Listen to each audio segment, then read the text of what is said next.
Hi, and good morning from Houston, Texas. It's about 8:30 a.m. here, just most likely where you are, it's evening, but it is very early for me. I'm glad you all could be here today. I'm going to share my screen with you, and we're going to go through a brief PowerPoint presentation. It's just going to be a little bit of information about UH, about the programs that we have here, and just some things to get you started thinking about making your choice to come to UH. I want you guys to please feel free throughout the presentation to put questions into the chat box. Once I finish the presentation, I will go through all of those questions and try to answer them the best that I can. Okay?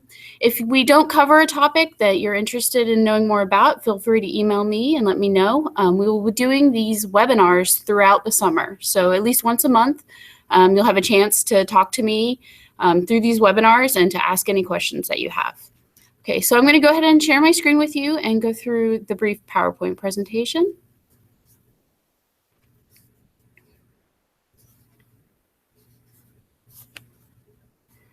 Okay, we've just about got this started. Okay, so again, welcome to UH Engineering. My name is Dr. Brandy Yale. I am the Director of Graduate Admissions for the College of Engineering.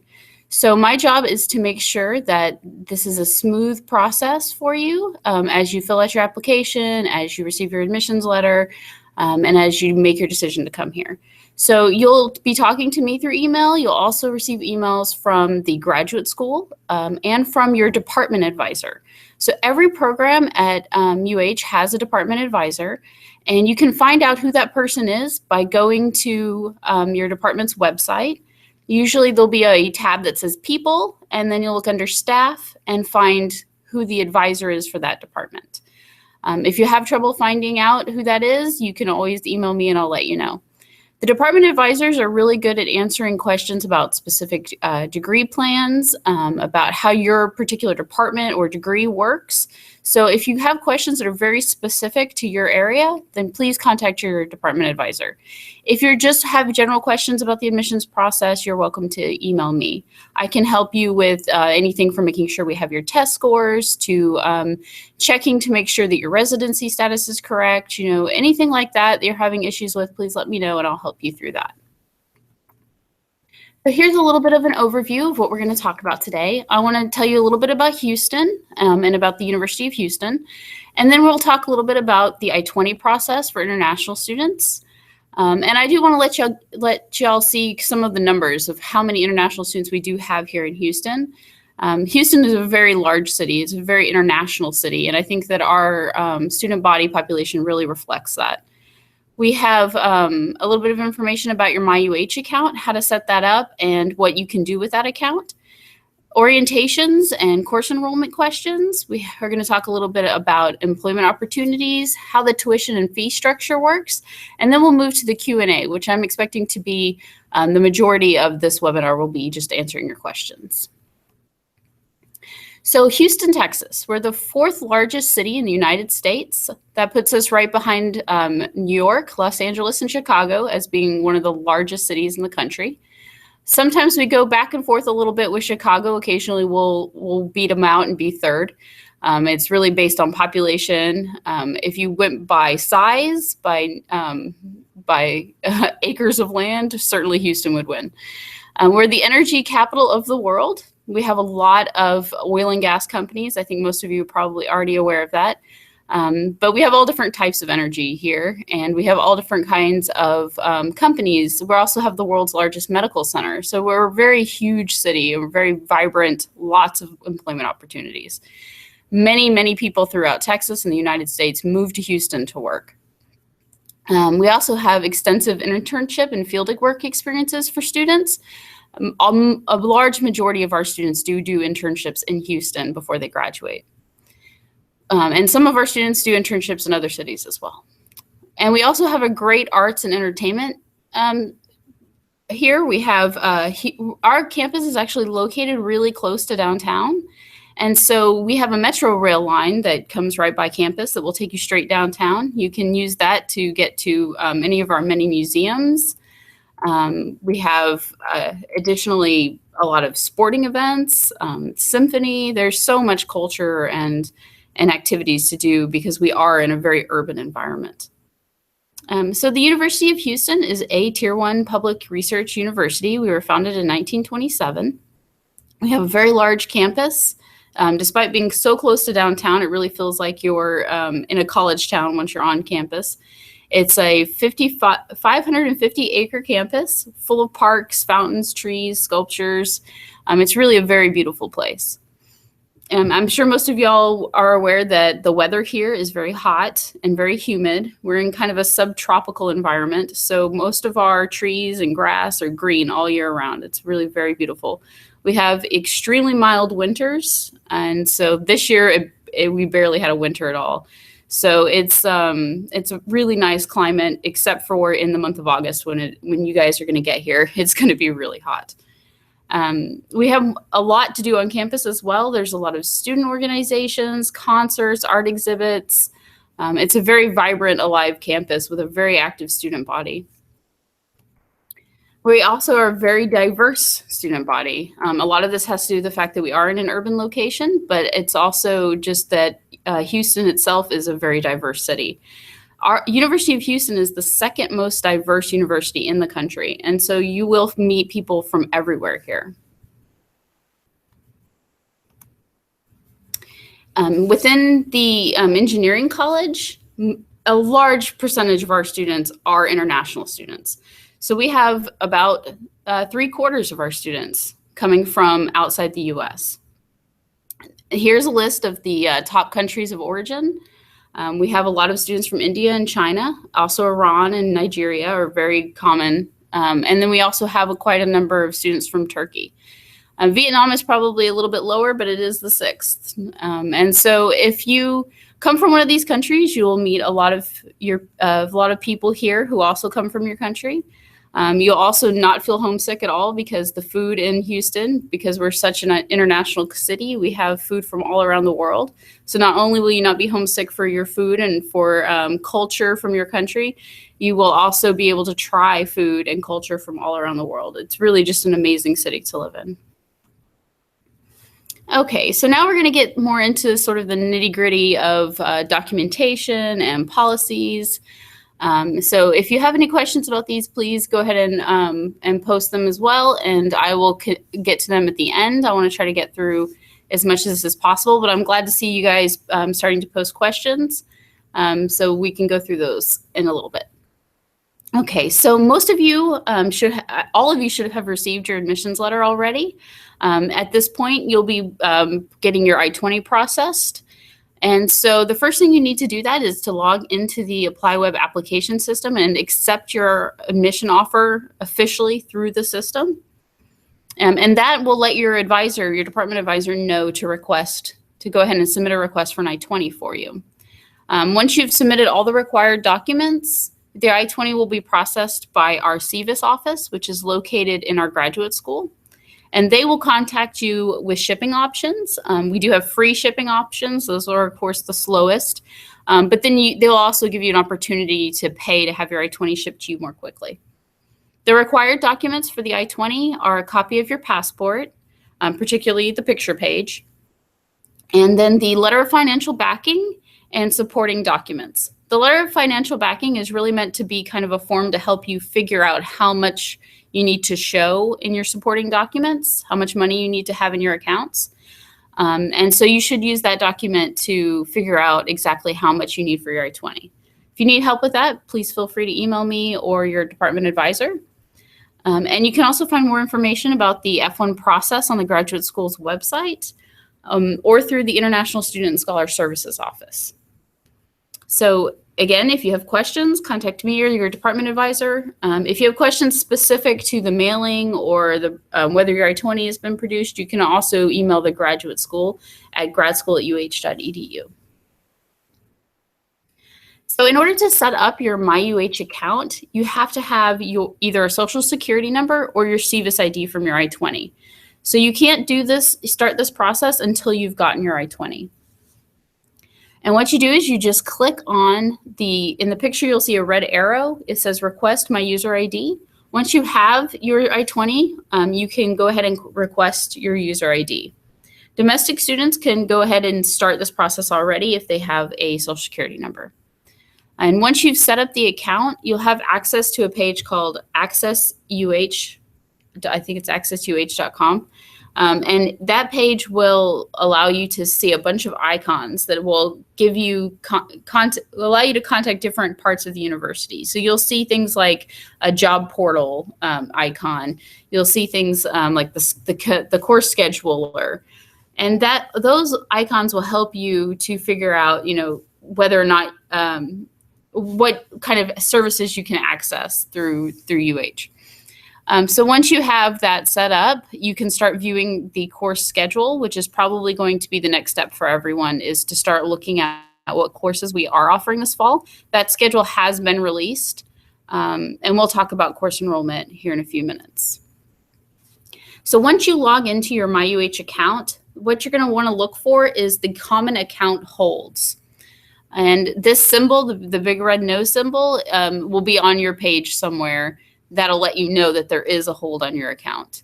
You can also look through the to-do list and other sections to find out what those holds are. Please email me if you have any questions about this. I can very easily check what holds are on your account and let you know what you need to do in order to clear those holds.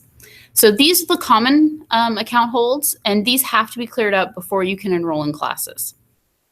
For international students, you have to check in with the International Student Services Office once you've arrived at UH and attend their orientation session before you can enroll in classes. And so that means that for most international students, you will not be able to enroll in classes until you have arrived at UH. The second thing you will need to do is the prior degree verification. And this is where we need your official sealed hard copies of transcripts, mark sheets, and degree certificates. If you have already finished your degree, you can go ahead and have these sent to the school.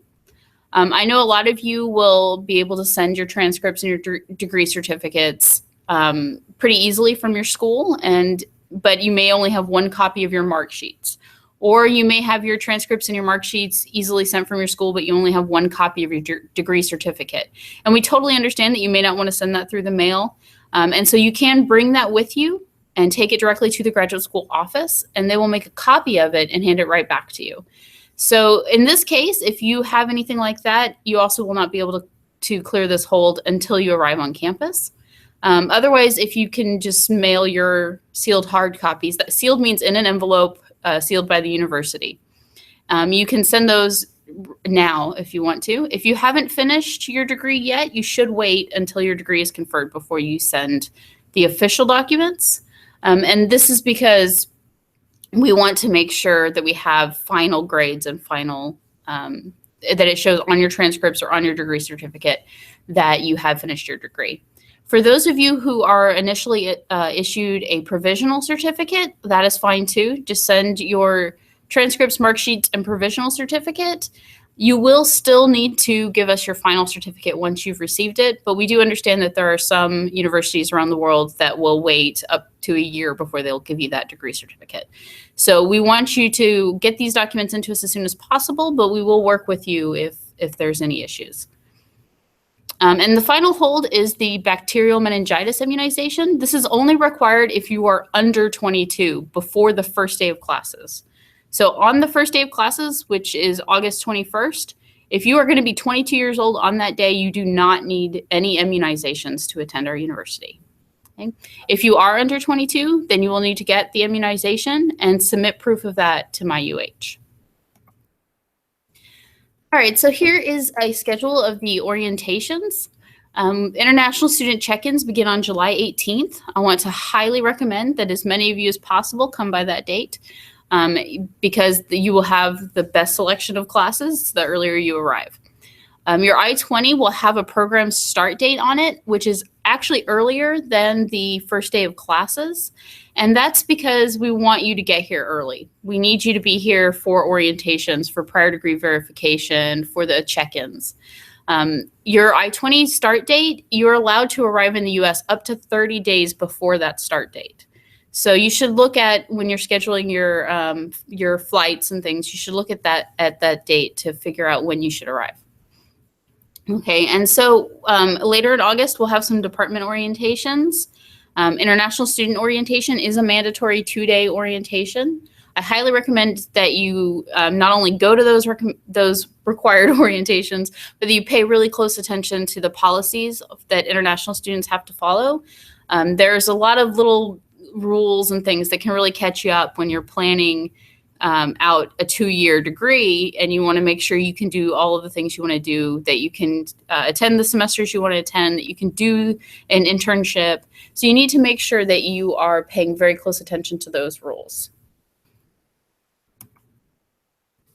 So new students are eligible to enroll once they have all their initial holds removed. So once you've gone through all of that process, you'll be able to enroll in classes.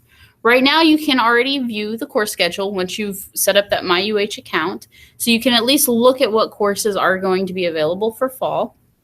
And you can talk to your department advisor about what they require your first semester. Some departments will have a set list of classes that you have to take your first semester. Other departments will leave it entirely up to you. So you need to pay attention to your degree plan, talk to your department advisor, and look at that schedule to figure out what classes you should be taking this fall. International students are required to enroll in at least 9 credit hours per semester. That's 3 classes. If you have a scholarship or an RA or TA position, then you're required to enroll in 12 credit hours. Unless you're a PhD student, they have some special rules for PhD students that only require them to enroll in 9 credit hours. So the last day to enroll in classes is going to be August 28th. That's about a week after classes start. And this is to give you a chance to make any changes to your schedule that you need to. It will also allow you to work with your advisor if there's a class that is closed or full. Some students may drop that class during that first week of classes, and you might be able to get that seat. So don't worry if you can't find it. If all of the classes you want seem to be closed, we will work with you to try to get you in as many classes as we can. So contact your department advisor about course enrollment if you have any questions. Course enrollment is definitely very specific to departments. A lot of departments will have different rules on what courses you need to enroll in. And you can also find more information on the UH website about course enrollment, how to do it, with some graphics on what the process is and what it looks like. Okay, so most of the master's programs in engineering are 30 credit hours. I think right now the only exception to that is the petroleum department. I'm not sure if they've gotten theirs reduced to 30 hours or not yet, although that is planned to happen.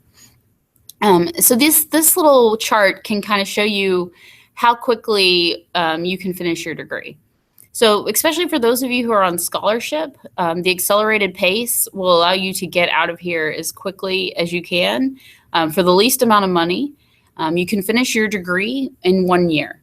So that would be taking 4 classes in the fall, 4 classes in the spring, 2 classes over the summer, and then you're finished with your degree. If you do have a scholarship, that is for the fall and spring semester. And if you're at the end of that time, if your GPA is above 3.0, most of the departments are willing to work with you to extend that scholarship into the summer. So you would finish your entire degree paying resident tuition rates. And I'll show a little bit more about what that looks like.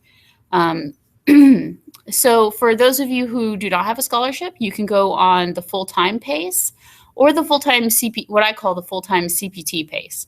So the full-time PACE is just registering for the required number of credit hours every semester. That's 9 hours. And you have a couple options here where if you want to, you can take summer classes. You're not required to, so you can move those 3 hours to another semester and still finish in 3 full semesters.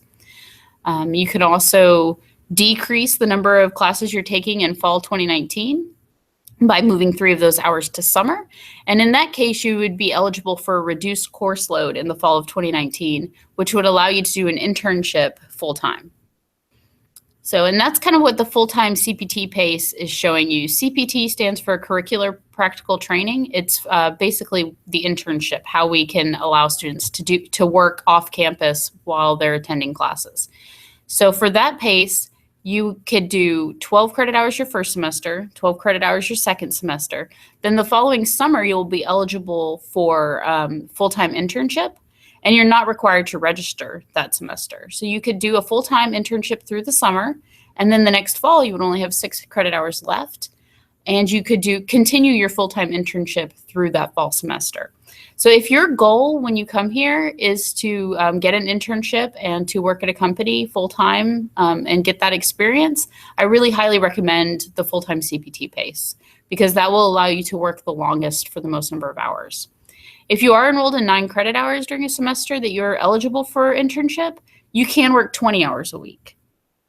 But if you're wanting to do that full-time, the full-time CPT PACE is really the way to go.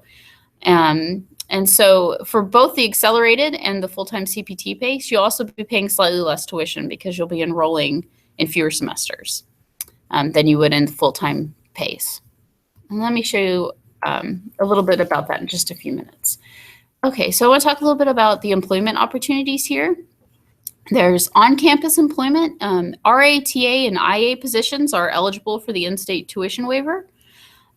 These positions are really hard to get your first semester. And just to be honest with you guys, a lot of the professors that hire for these positions, they're going to want to know what your GPA is. They're going to want to see how well you do in classes first.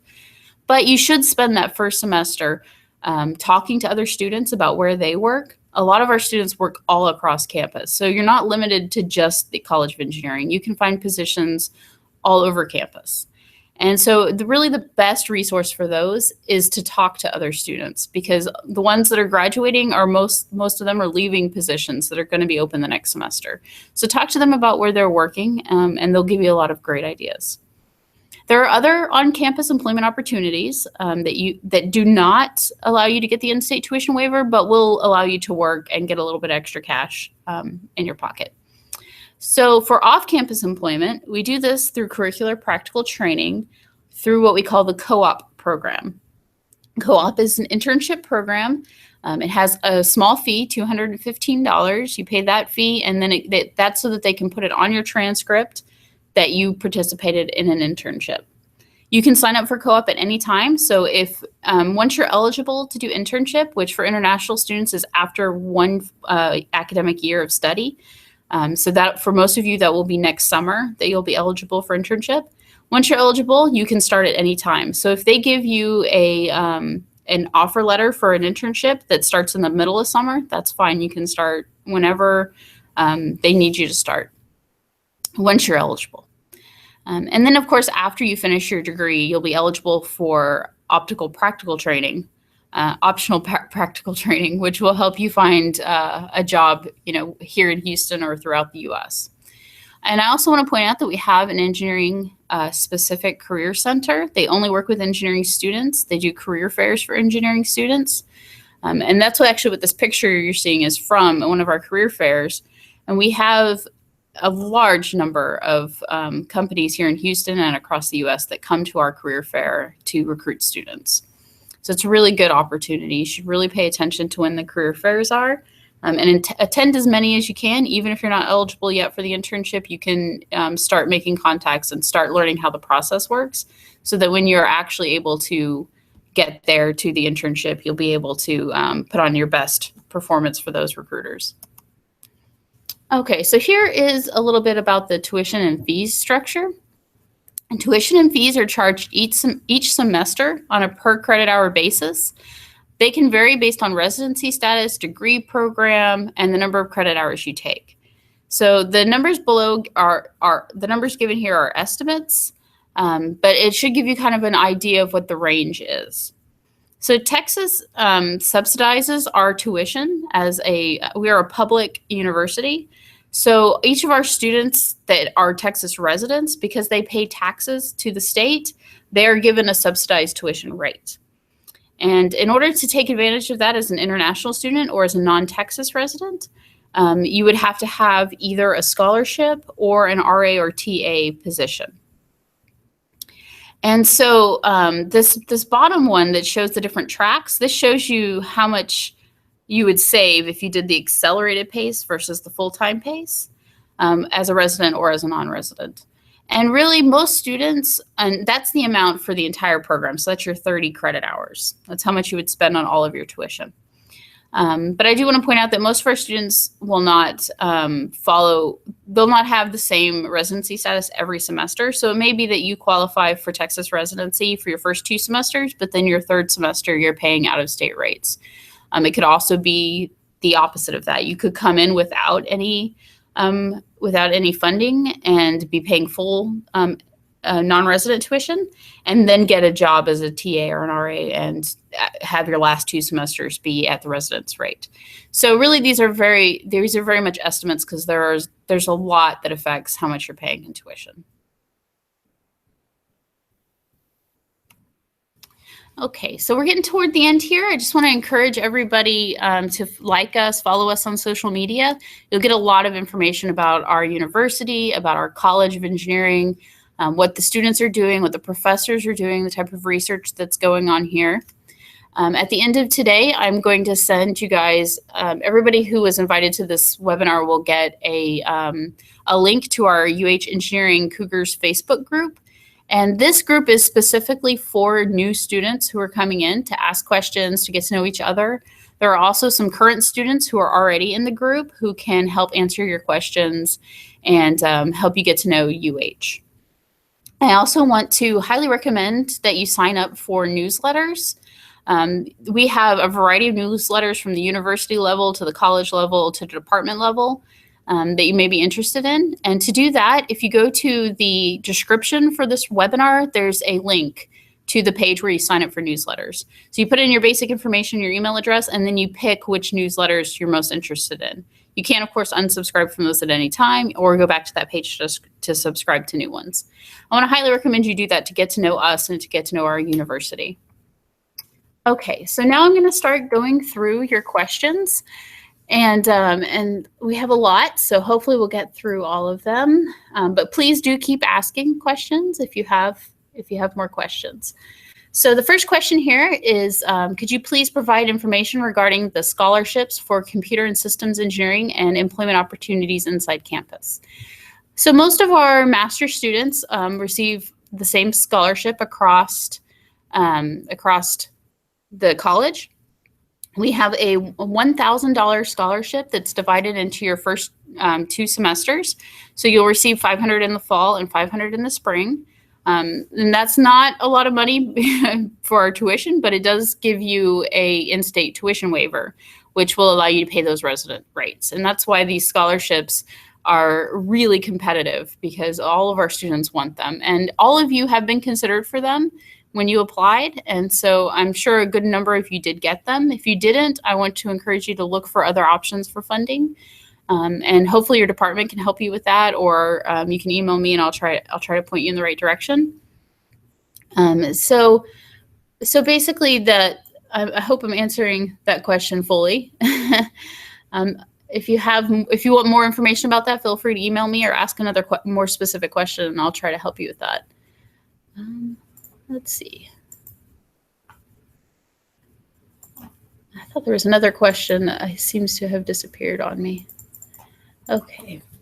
So Reza is asking, I am wondering to know what will happen to the students who are required to find an advisor for themselves, but they couldn't do so. So I'm guessing that you're a master's student if you're coming in without an advisor. And there's a couple of different things that could happen. So some students, some departments will require you to have an advisor before you start the MS program, the thesis program, and others will have you come in first and spend a semester looking for an advisor. All of our departments have both thesis masters and non-thesis masters. So if you're not able to find an advisor to do your thesis under, you can choose to switch to that non-thesis program. You should certainly talk to your department to try to find out who is available, who is taking students. I know some of the departments will do matching sessions where they'll have professors come and give presentations of their research and let you know who is looking for students. Okay. I just saw, for some reason, when you guys are asking questions, they're disappearing on me, and I don't know why. Okay, so let's see. The next question I see is if I'm applying for a TA, what are the challenges I'll come across? So I'm going to go ahead and assume that you're a master's student. If I'm wrong, please let me know. The first challenge is that most professors, well, I guess the first challenge is that most departments are going to give those TA positions to PhD students first. And depending on which program you're in or what your major is, you'll have different issues.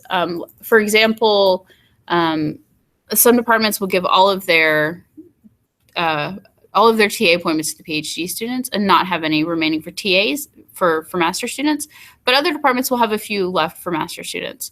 And some of our students also will find TA positions in other colleges. Particularly, they'll find IA positions, which stands for instructional assistant.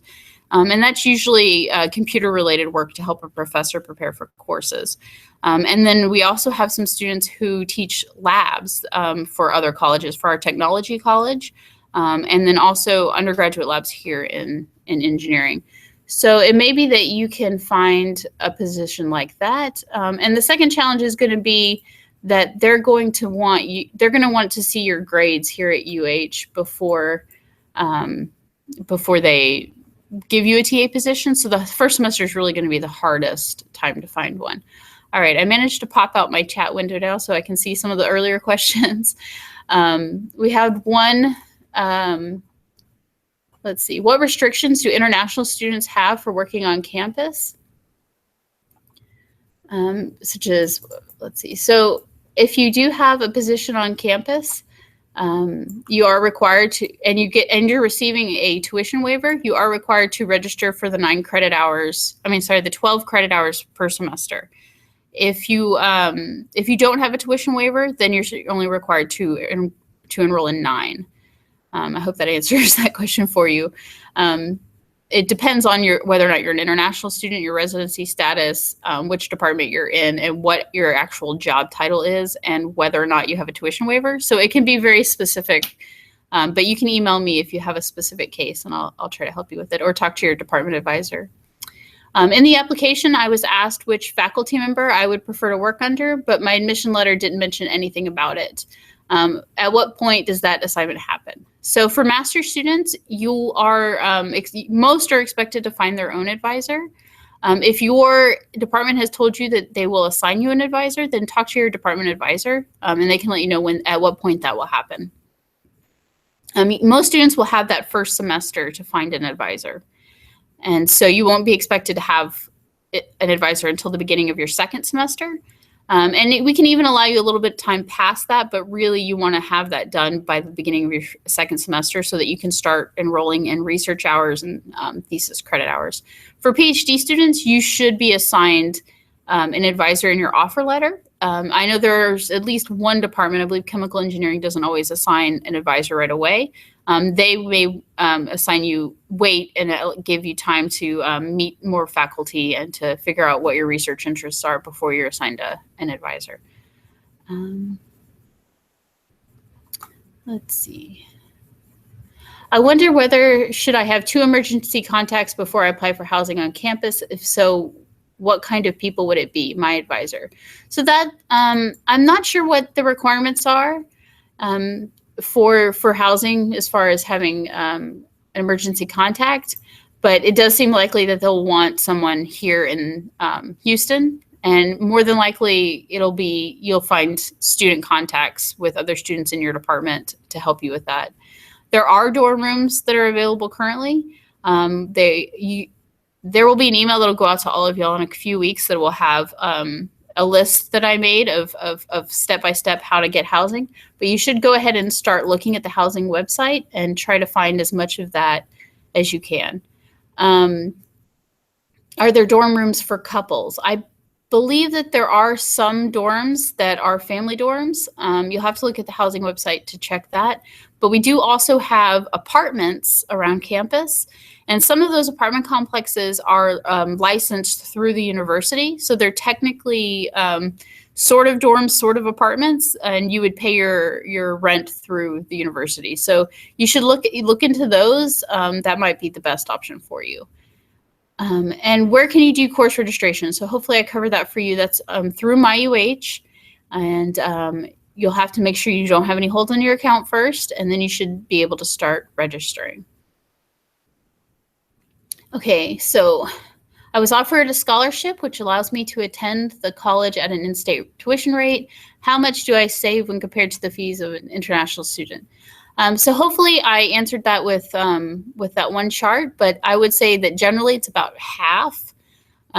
So you'll save about half the tuition than you would as an international student. But of course, that's only the first couple of semesters. So if you stay longer than 1 year, you will have to pay at the out-of-state rate. Okay. I just saw a question. You guys are asking them faster than I can read them. Okay, which gate of campus and which building should I enter the first time I arrive in Houston? So we have several different entrances around campus. Entrance 18 is the closest to the engineering building, but it will depend on where you're going to park. So,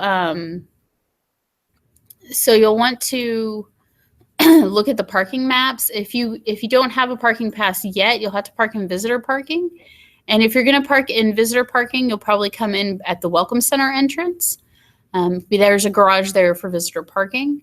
But you can, once you have a MyUH account, you can go ahead and start getting your parking set up if you have a car. And you can buy your parking pass. I believe they're going to be available within the next week or two to purchase. They're not. If you're looking for the cheapest option, there's a parking lot that's off campus that you can park at and then take the shuttle bus in, and that's the cheapest parking option. I think they call it the remote parking pass. And then there's also parking right closer to campus, which is of course, more expensive. I don't have those rates right in front of me, or I would let you know. Many people are yet to get a decision from their university for the MS Computer Science program. Can we expect a decision? So I'm hoping you mean computer systems engineering. That is separate from the computer science program. I can't give you an exact date. I know that they are going through them as quickly as they can right now, because usually it's our goal to get them all out by the beginning of April. But I know some departments are struggling to get all of those decisions out. And so hopefully you'll get yours within the next couple of weeks. You should definitely have a decision before the 15th of April. Okay. Trying to find the next question. What are the mechanical companies situated around the campus? How to search for apartments if we want to stay outside the campus? So why don't you go ahead and email me, and I'll send you the list I have on housing. We will send that out to everybody, but if you're currently looking for housing, you can go ahead and email me, and I'll send you the list that has kind of some information about how to find apartments, how to find dorms. I can't really answer your question about the mechanical companies. I don't know the mechanical engineering area as well, but you could contact your department. They may be able to help you with that. Also, the Engineering Career Center should have some good information about mechanical engineering companies. Okay, so next question I see is from Pratik Shah. Good morning. I have been admitted to the MIE course with a $1,000 a year scholarship and in-state fees. So it is according to accelerated pace. So can I take the last 6 credits in fall 2018? Yes, you can.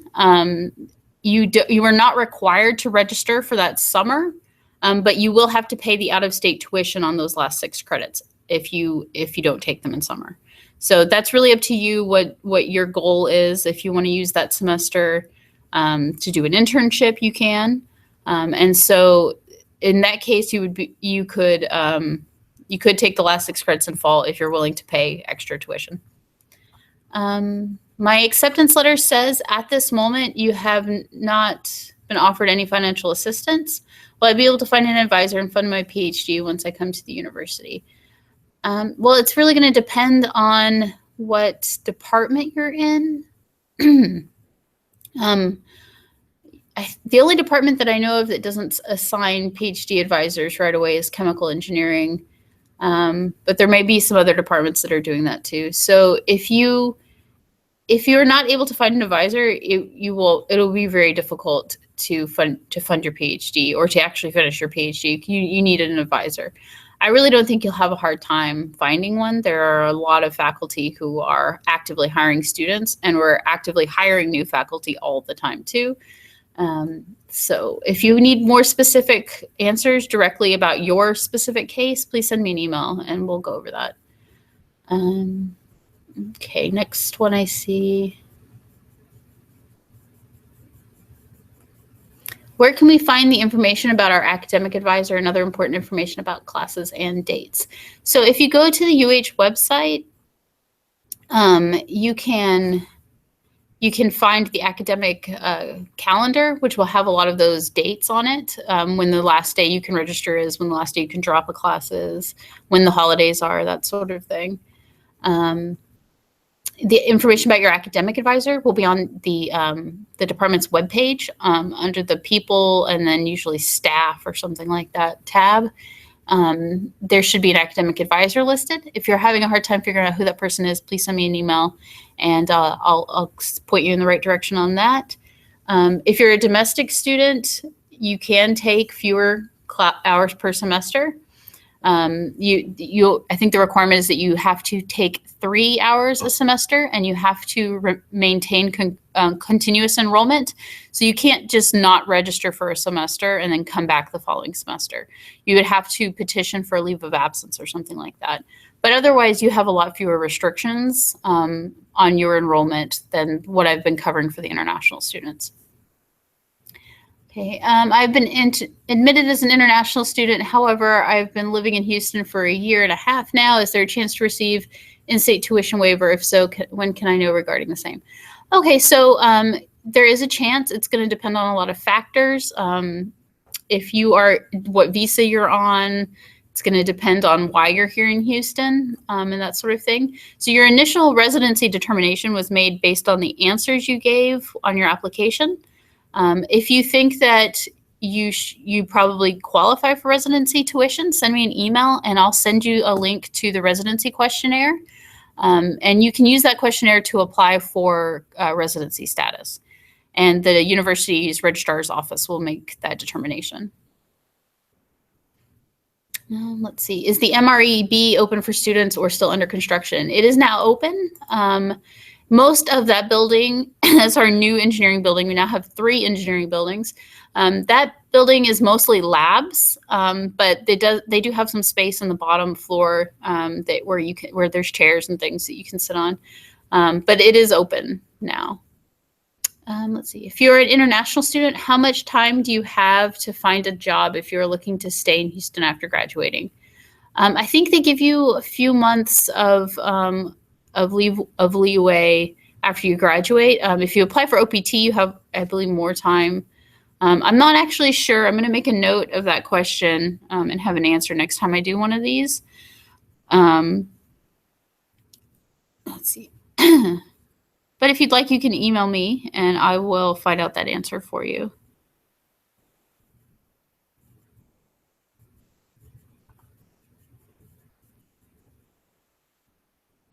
Okay, I see someone posted that the video feed cut out just as I was answering their question. Hopefully you guys can still hear me because I've answered a lot of questions since then. Let me see if I can find your question. Oh, I see somehow it was signed out.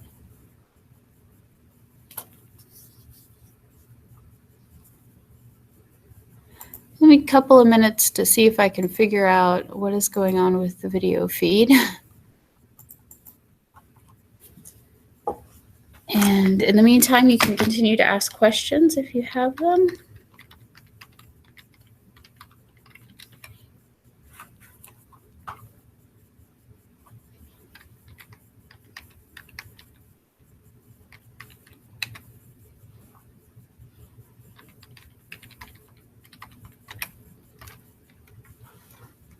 Okay, so I've got the question list back up.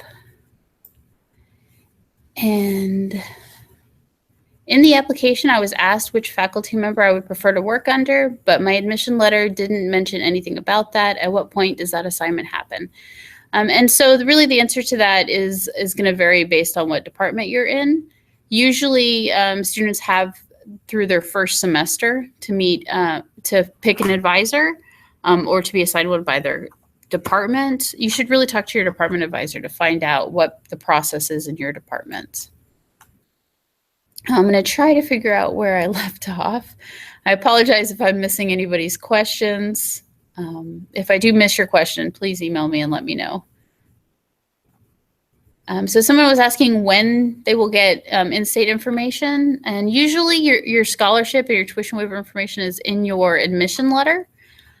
Some departments may send that separately, so you should talk to your department if there's nothing in your letter. Your department advisor can let you know if they've made that decision or not. Sometimes they like to wait to find out who's coming and then offer scholarships later. Okay, so how to get an IA and where to apply.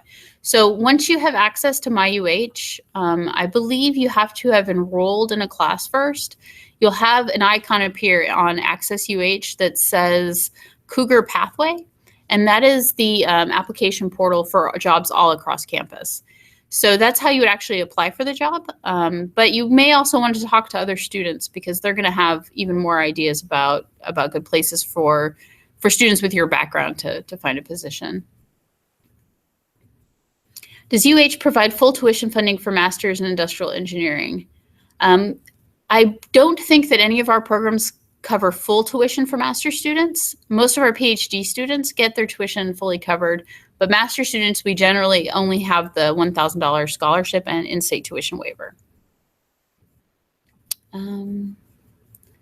Will the new visa norms affect my job opportunities as an international student? I really, really hope not. Of course, that's going to depend on what country you're coming from. There has been a lot of worry here about these new visa ideas and orders that are coming through. We're hoping that it's all going to blow over and that everybody will be just fine. It is difficult as an international student to find work in the US. The company has to sponsor you for a visa. And so it's easier as a student than it is after you graduate, I think. I got the in-state tuition waiver for the first year. How does one continue getting the scholarship for the next year? That's also going to depend on your department. Some of them will renew them, some of them won't. So really, I think for most students, the goal is to finish within that first year if you want to do your entire degree on that in-state tuition waiver. There's no guarantee that your tuition will continue for the next year. You cannot register for classes before you clear your holds. That's just a university requirement. If anything changes on that, I'll let you know. In general, how many on-campus jobs are there? I would say thousands.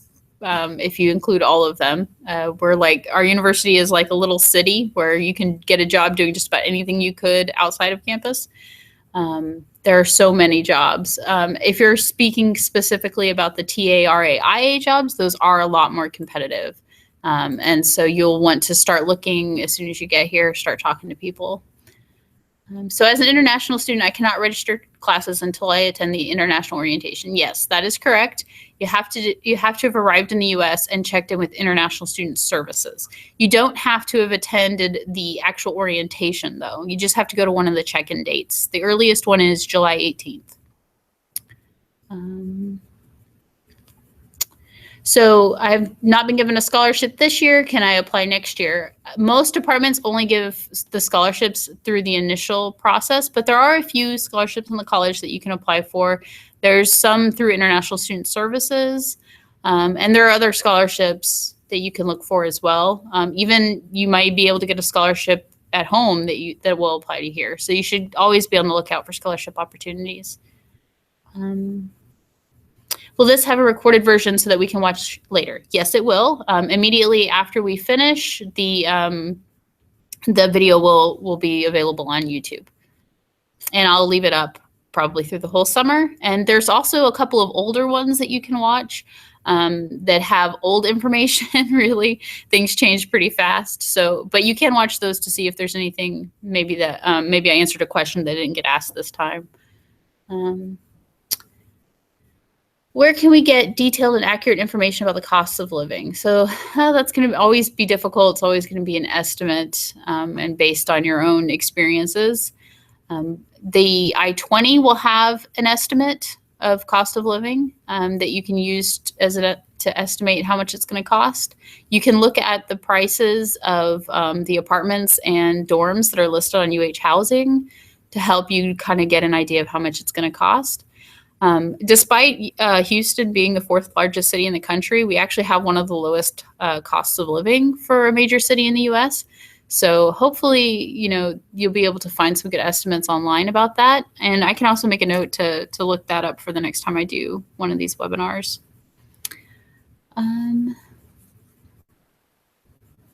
Let's see. Can I intern after one academic year for getting experience? Yes, you can. So like I was saying before, that scholarship accelerated pace that I was showing is really an ideal. That's to get the cheapest amount of tuition possible. If you want to stay for another semester and work, you could through an internship, you can do that. So you would have your first 2 semesters, you would take 12 credit hours. Over the summer, you can work in an internship 40 hours a week.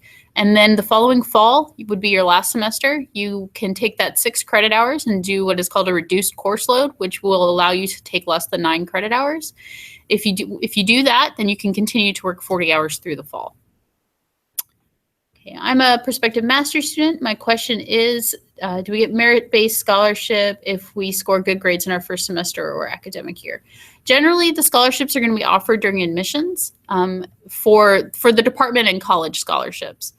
After that, you would have to look outside, most likely outside the college, to find a scholarship. I know that there are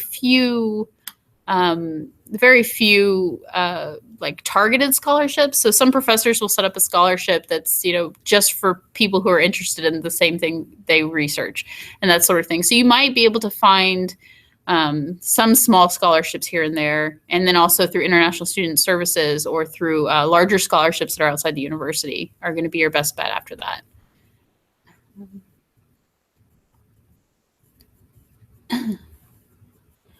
Let's see. Can someone guide us for off-campus housing and accommodation? So you can email me and I'll send you the little guide that I have.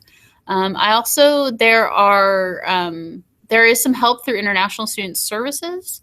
If you're a student from India, there's also the Graduate Indian Student Association, GISO. I can send you a link to their website, and they do help find off-campus housing.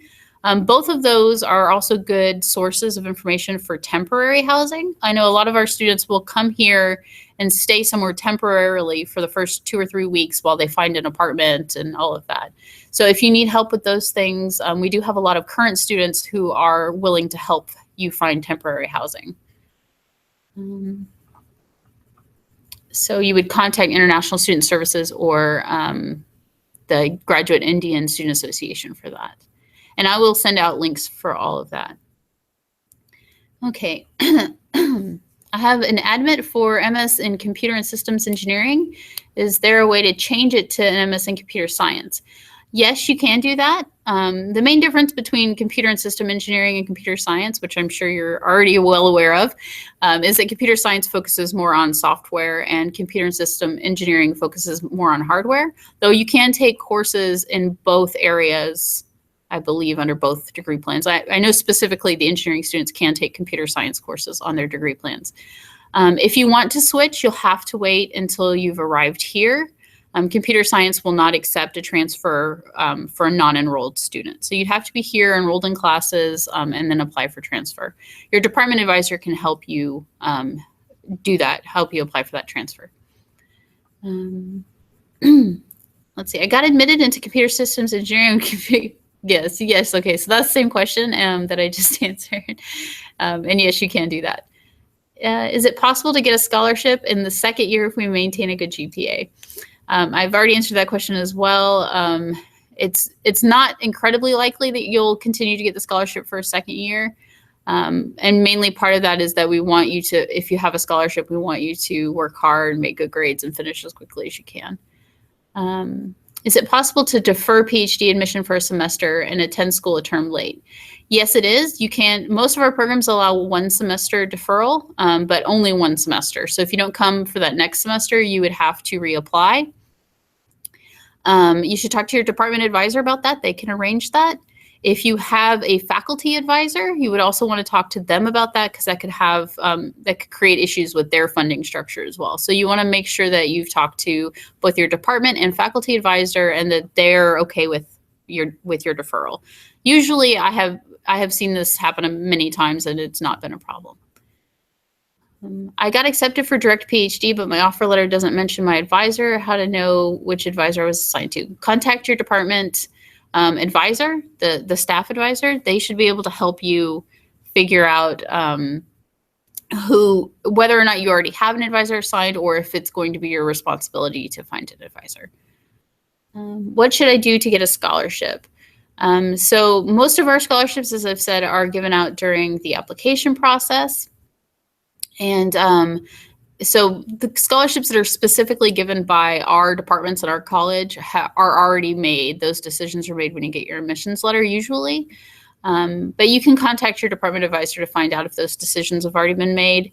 And if they have, then I would suggest looking at International Student Services or at the university or outside the university for scholarships. Is it possible to extend the admission letter deadline because I'm waiting for my sponsor to approve my scholarship? So is that, I'm assuming that you mean the deadline to accept your admissions offer? And yes, most of our programs are willing to work with you and give you a little bit more time. You should send me an email or send your department advisor an email, and we'll see what we can do to extend that deadline. Okay, I've not yet received an I-20. What is the expected date of arrival of the I-20? So if you've already done the, if you've accepted your offer in the application system and you've already submitted the documents that are required, and you haven't heard anything yet, and it's been more than, say, a week, and you haven't heard anything, send me an email. I'll look up where it is in the process, and we'll make sure that the I-20 is being created. But usually once we have all of your stuff and we've submitted the request, which has to come from the department you're accepted into, it usually only takes a few days to a week before you should be contacted about shipping options. Okay, the housing website announces that the check-in date is August 19th. Isn't it too late? So this is actually a common problem that we have with the on-campus housing. They do not let students move into dorms until the weekend before classes start. So that is a late date. And what most international students end up having to do is find temporary housing for a couple of weeks to a month before classes start. So I'd highly recommend that you do that you find a temporary place to stay until the dorms open, if you're planning on living in an on-campus dorm. If you move into one of the apartments that are around campus, you won't have this problem. They will let you move in at any point. And so you may want to look into that as well. Okay, do you have a career cell for counseling or guiding us with internships? Yes, we do have a career center. We have an engineering specific career center. So they only work with engineering students. They'll do everything from helping you work on your resume to helping you find internships. They run a huge career fair every year. So we do have a career center that works very actively with our students. What are the cons of arriving to Houston on August 9th? So I would say August 9th is still going to give you plenty of time to get checked in. The only negative may be that if you have any of those holds on your account, you won't be able to register for classes. So some of the classes you want to take may be full. The earlier you get here, the better chance you have of getting the classes that you want. And I want to say here as well that we do have a large number of international students. So you guys will all be arriving in July and August. And there'll be a lot of classes open because we're expecting a large number of new students. So hopefully enrollment won't be a problem. But I do want to recommend the earlier you get here, the better chance you have of getting everything settled in. If you do have an RA or a TA position, if you're an incoming PhD student and you already have a position, you want to get here as soon as you can to get your employment paperwork done too. There's a lot of processing and paperwork and orientations and things that have to be done before you start classes. So really, the earlier you get here, the better. Okay. Does UH have any tie-up with industries for campus placements? Which company or major recruiters? What is the job prospects for power electronics and systems out there in Houston? So we have a very large electrical engineering program, and there are a lot of electronics and power electronics positions available in Houston. I'm not sure about any particular companies. The Career Center can help you with that. Or I can, if you need help getting in touch with them, you can email me and I'll talk to them about getting, more specifics about it. But as I said before, we're the energy capital of the world is what Houston likes to call itself. So there are all types of energy related jobs here. How's the student life at the university as in activities, events, clubs? So we do have a lot of student organizations, more than 250 of them.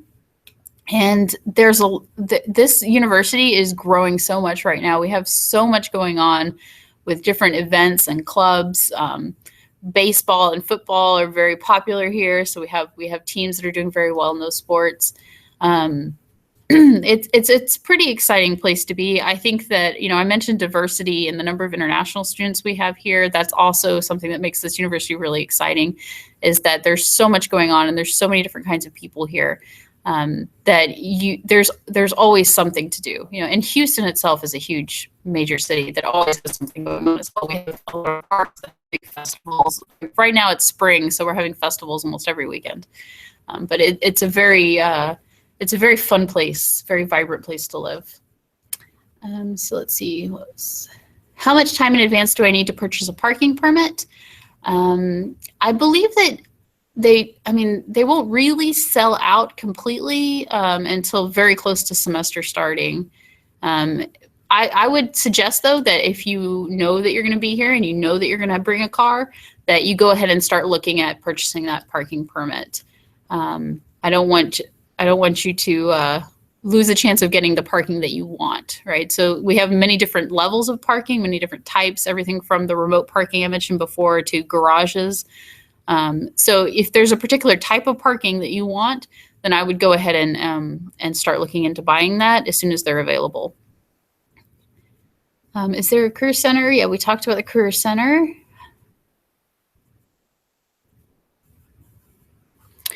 So how to enroll for research of a particular faculty, and what are the factors other than GPA that faculty consider? So the first step would be to read through the website for your program, look for faculty who share your research interests, look for active labs, talk to other students about what labs they know might be active or might be searching for students. Other than GPA, faculty are really going to want to know what your background is. They're going to see your resume. They want to know, things like, do you have programming experience?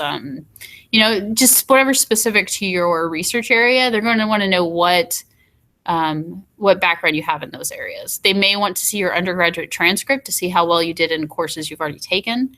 But generally, the factors they want most in a master's student for research is that you're motivated, that you work hard, that you know what you're doing and why. Those are the questions they're going to be asking you.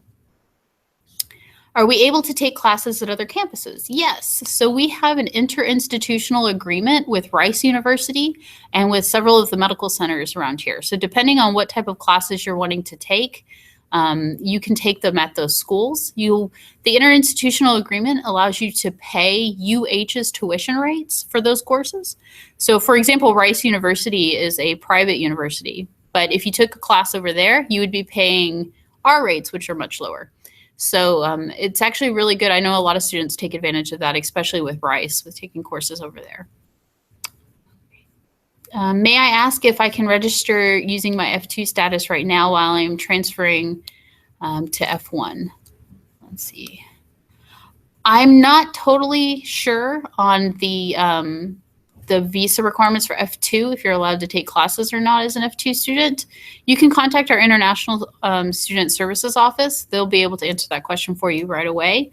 And they do have an online appointment system, so you can even schedule a time to meet with them over the phone to ask any questions that you have. Let's see, UH offers ME program in IE. However, I am interested in thesis program in IE.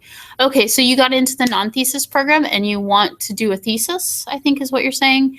And the number of students that are accepted to do a thesis really depends on, every semester, which faculty are looking for students, which faculty have projects for students to work on. So it's really going to be very independent to your department and to what your specific research interests are. But really, the only thing holding you back for getting a thesis is finding an advisor. So once you get here, spend that first semester getting to know some faculty, find an advisor who works in the area that you want to work in. Professors like having master students working on theses because they tend to work on small projects that help them with some bigger project that they're doing.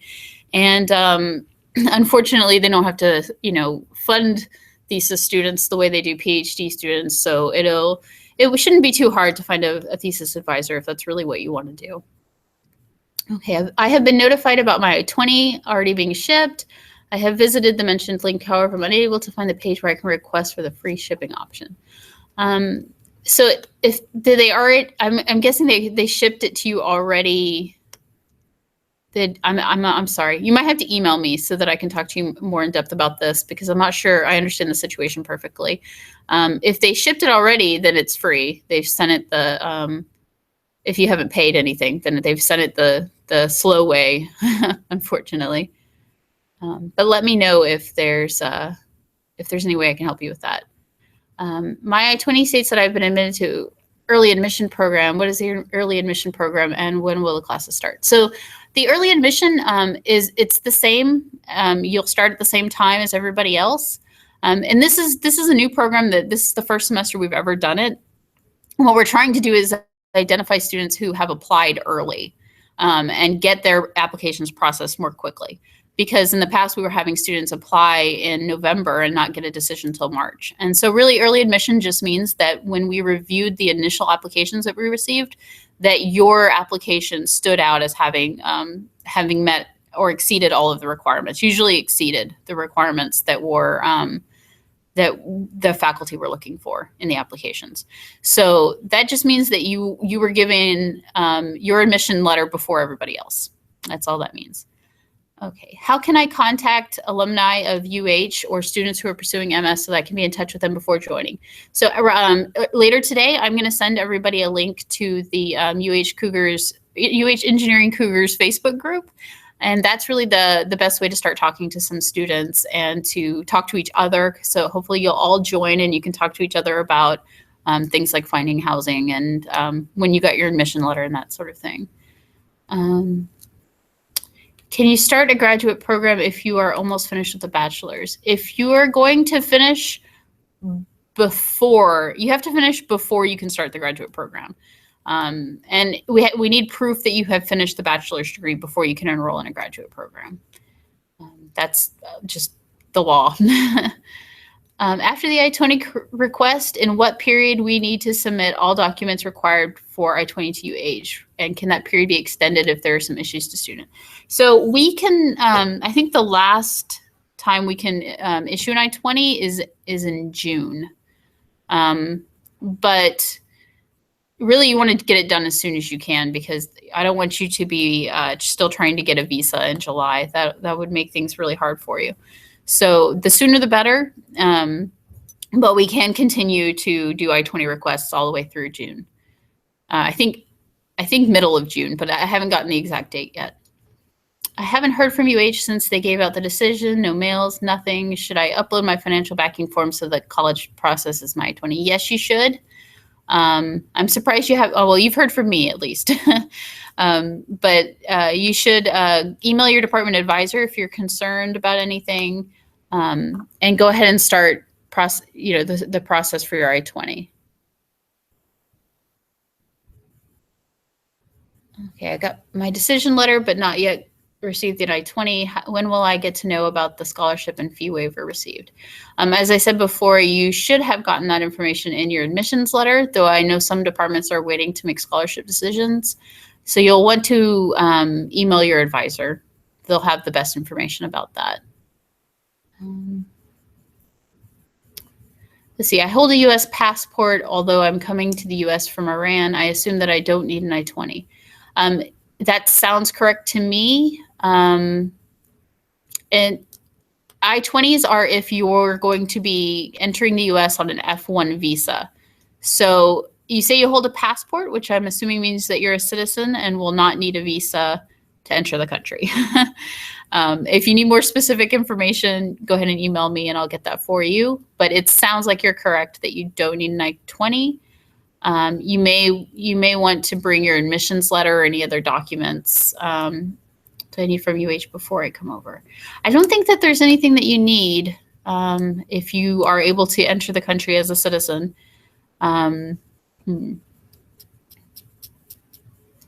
Yeah, I think email me if you have more specific questions. So I'll try to look at your case more specifically. I've received my I-20 form, but I'm still in talks with different professors regarding my research project. A professor decides to fund me. Should I get another I-20? Yes, if you need to. So the I-20, if you are able to get your visa and come before you get further funding, you can move forward with that. If you do get funding, it is a good idea to get another I-20 that reflects that. And after your first year, I believe you'll have to extend. Is it first year? At some point, if you have to extend your I-20, you need to be able to show that you have all that funding then as well. But if you expect to get more funding and that will help with your visa interview, then you can get another I-20 to take to your visa interview. This is with reference to my previous questions on finding an academic advisor. I got the offer letter for biomedical, but it doesn't mention the respective advisor. Yes, that is correct. That is the other department that I could remember before that gives out letters without advisors. Biomedical engineering does that. And I think that they want you to come and meet people and get to know the department before you get assigned an advisor.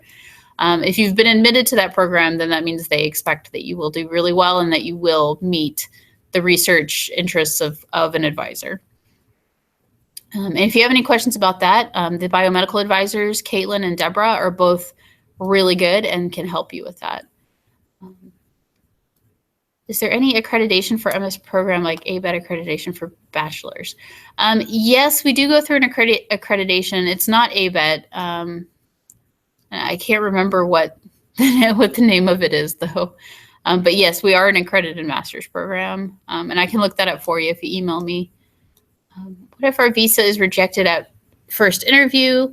You can reapply. We have had students successfully be rejected at the first interview and then reapply. If you are not able to get your visa, we can also defer your admission for 1 semester so that you can come in the spring of 2018, and that will give you more time to reapply. You will, of course, need a new I-20 for that. What tenure of visa do we have after completion of MS program to search for jobs or internships? So I don't have exact numbers on that. You can apply for the optional practical training, the OPT, which I think right now is 3 years. They change it all the time. So sometimes it's 3 years, sometimes it's 5 years. I'm not sure how long they give you as a grace period between graduating and finding that job, and I'm going to look up that information. So if you email me, I'll try to give you that, or you can attend to the next webinar, which will be next month, and I'll have that information then as well.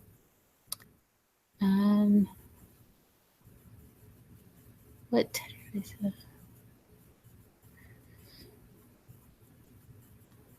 I have an in-state tuition waiver for a year as mentioned. Will it be continued for the next year? Okay, we talked about that. It won't really, no, though there are other options for getting in-state tuition waivers.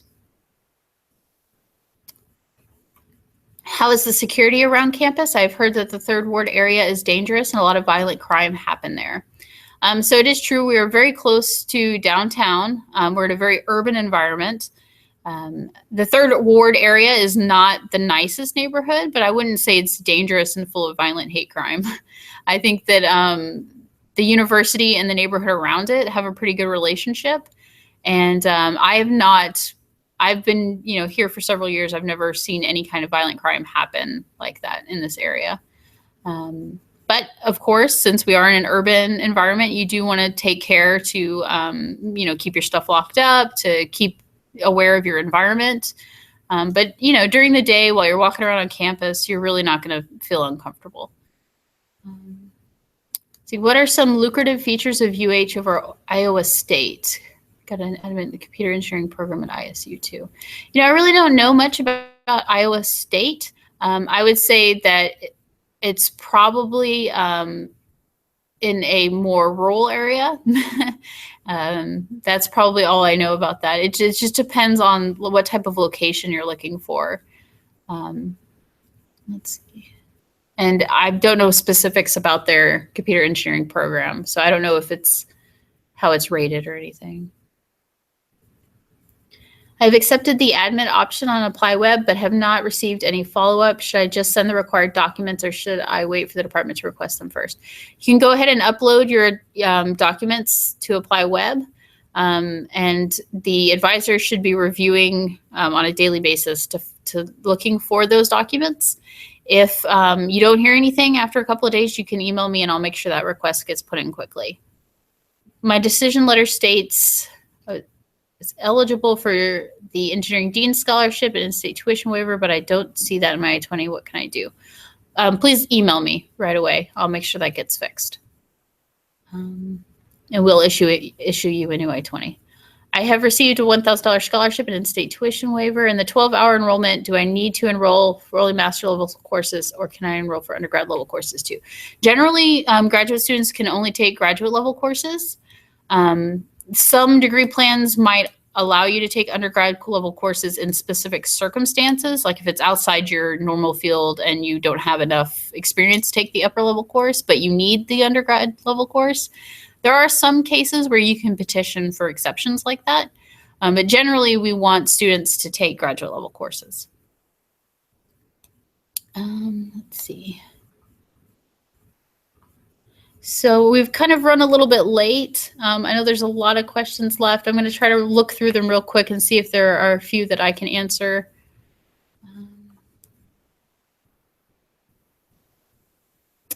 If you don't have a scholarship mentioned in your letter, please go ahead and email your advisor, because they should be announcing scholarships in the letters. But if they aren't, they may not have made a decision yet. How early can I start research? If you already have an advisor, you can start your first semester. Otherwise, you need to wait until you have a faculty advisor.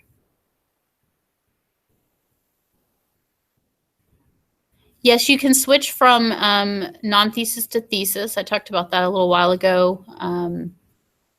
But you'll probably need to wait till you get here so that you can find an advisor.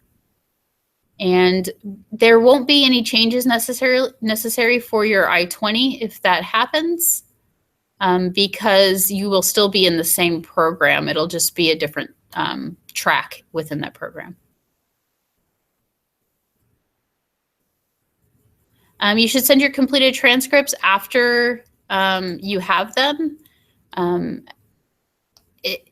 When you arrive at UH, before you can enroll, we need a complete academic record. That can be just the mark sheets and the provisional certificate until you have your final certificate. But we will need your mark sheets for your final year. Okay, so I'm going to have to go ahead and stop now. But if you have any more questions that I didn't get to, or if I skipped your question, please send me an email and I will try to answer it personally. If you have questions that you would like me to cover in the next webinar, you can also email me and let me know that. I want to thank you guys for participating, and we hope that you will make the decision to come to UH and join us here in Houston. Thank you so much. Bye.